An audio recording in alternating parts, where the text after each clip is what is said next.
There was the women's movement in 2017 as people marched around the country. My body, my choice. Then Me Too spread through Hollywood. Stop the violence, stop the rape. And exploded nationwide, including all types of industries with working women. But before there were popular hashtags about it, researchers at CU were already noticing women talking about sexual harassment in the workplace. We did a big survey to see if this was true, and we found really high levels of sexual harassment. Stephanie Johnson and her fellow researchers at CU Leeds School of Business surveyed more than 500 working women around the country in 2016 and in 2018. In their first survey, they found 66% of women experienced unwanted sexual attention, 25% experienced sexual coercion, and 76% reported gender harassment. In 2018, researchers returned to the same questions in light of Me Too.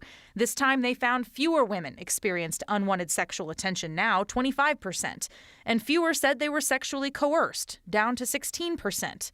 But more women reported gender harassment, 93%.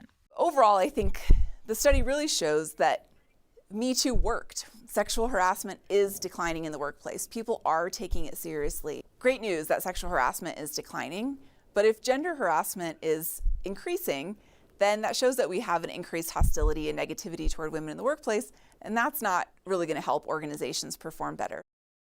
Now, this study only included women. Some of them were part of a survey, others also conducted interviews. And researchers said those interviews found more women now feel better supported and empowered and are not ashamed to speak up about sexual harassment. Yeah, and the same goes for gender discrimination as well, which, it's important for people to know exactly what that entails. Right, and CU researchers are looking at all these things when the harassment is sexual in nature or when it's just because somebody is simply a woman. Okay, all right, thank you for that, appreciate it.